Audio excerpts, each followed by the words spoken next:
Welcome back to Rod Reacts to India. Hopefully you're having a good day, positive day. If you're new to the channel, let me know where you're from down below in the comment section. Just stay positive, and we're going to learn today. We're going to learn about a temple, some technology that's in a temple. So I've always wondered, how do they build these temples way back when we didn't have nowhere close to the technology that we've had now today? It's just a question mark, you know? It should be a question mark to everybody. Maybe we can learn from it. We can definitely learn from it. So we're going to check out Hoysaleswara, hopefully I said that kind of correctly, temple in India, built with ancient machining technology. Let's try that again. Hoysaleswara. I'm trying. Just, you know, help me down below in the comment section. But anyway, let's check it out. Let's see what this ancient technology is. And let's see if we can learn from it. That's what we should strive to learn something every day, and I think we're going to do that today. So let's check it out. Hey guys. Hey. In this video, I'm going to show you some solid evidence of ancient machining technology at Hoysaleswara Temple. There's something very strange about these pillars. If you look closely, you can see these minute circular marks all around the pillar. It makes me feel like a machine made them, right? It'd be really hard to do it with a manual tool. I don't know. These are created as a result of machining the pillar on a lathe. This process is called turning. There is no way to achieve this with chisels and hammers manually. Right. If you look at these pillars, it is crystal clear that they were made with machines. In fact, I agree. Archaeologists agree that these pillars were created in a lathe, but offered no convincing explanation as to how these huge pillars were machined 900 years ago. That's a good question. Nowadays, we are able to create these fascinating grooves and designs on a lathe, but machining a 12-foot tall stone pillar would be a very difficult job even today. So, how were these pillars created with amazing perfection in ancient times? Did ancient builders use machines and advanced tools just like what we use today? If I wasn't learning about this right now and I seen that, I would have to say, man, those were made with machines, and it has to be in recent times. There's no way in ancient times they could, you know, make these pillars. But obviously they did, because these temples have been around, like he said, this one like around 800 years ago. So how? I hope he explains it. If this is true, is it possible that they also carved these machines or tools in this temple? Here you can see a very strange device in the hands of a god called Masana Bhairava. This clearly represents a type of gear mechanism called planetary gears. The outer gear has 32 teeth, and the inner gear has exactly half the number, or 16 teeth, which is precisely how we use reduction gears today. Right, he's correct about that. If he wouldn't have told me that information and pointed it out, I'd have looked at it and I'd have been thinking, man, that kind of looks like a sun with a sun inside it. But it does look like gears now that he mentions it. If this were just an imaginary tool, how could the ancient sculptors come up with this gear ratio of 2:1? Even more interesting, we can also see a fastener that goes around this mechanism and is locked in the center. Today, we use the exact same technology. We use something called a circlip lock or a snap ring to keep these things in place. If historians are right, how could primitive people working with chisels and hammers imagine such a mechanism? They're smarter than we think. Is it possible that advanced machining technology was used 900 years ago? Absolutely 100% they did. Just look at Egypt and the pyramids over there and how they built stuff over there. It was definitely around. It had to be. It just had to be. Is this why we see such perfect pillars? What's more interesting is that this god is called Masana Bhairava, which means God of measurement. Is it a coincidence that the god of measurement is holding an advanced tool. Nope. But the Not a best coincidence. evidence of machining is not on the outside of the temple. Let's go into the deep, dark areas of the temple and see if we can find more evidence.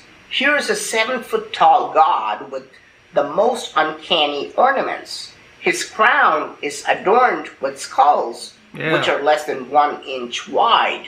I realized that I could pass a small twig through one eye and it would come out through the ear on the other side.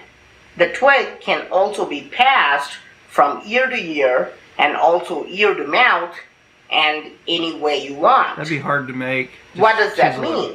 It means that the entire skull is hollow inside.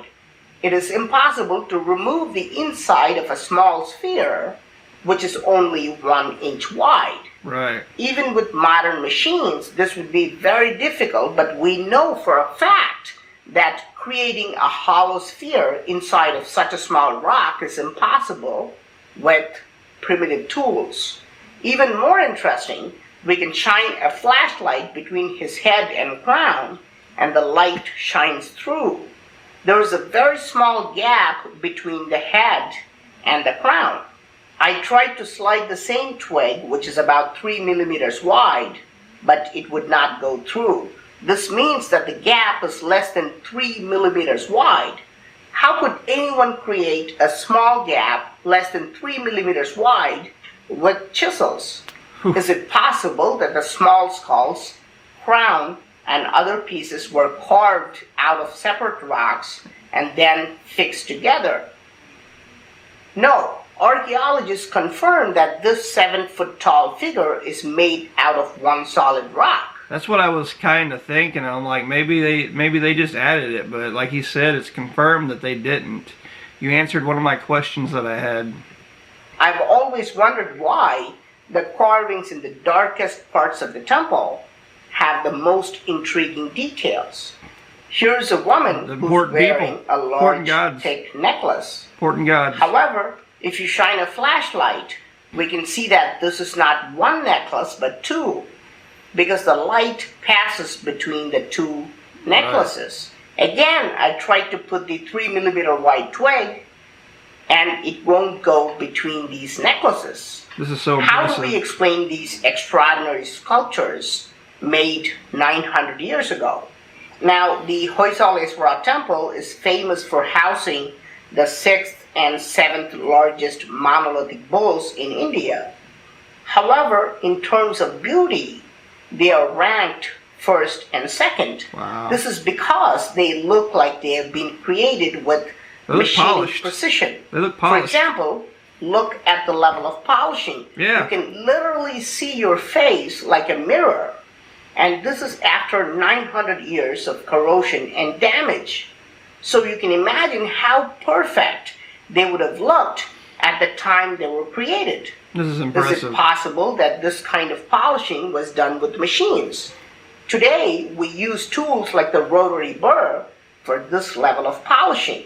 If you look at modern-day drilling and polishing tools, they look like this. Yeah. Were tools like these also used in ancient times? I think so. And more importantly, I think so. are these tools also shown in the temple's carvings? Here we can see a tool that almost looks identical to the rotary burr in the hands of a deity. It's either that or a piece of corn, and I don't think it's a piece of corn. Here's another one that's holding a slightly different tool. Note that the devices look the same, but are not identical. The ridges are different. The drilling and polishing tools we use today also have different ridges for different types of outcome. Around the world, we can see gods holding this mysterious tool that is thought of as pine cones. Yeah, it does look like a pine cone. Are these really pine cones? Is it possible that the gods in this Indian temple are also holding actual pine cones and not tools? I don't think so. There are no pine trees in India, so how could the ancient builders in India have seen pine cones 900 years ago? Since that is not possible, very unlikely. Is it possible that these gods shown around the world or holding an advanced tool that was used for machining technology. Very possible. Is this how the world's greatest megalithic structures were built?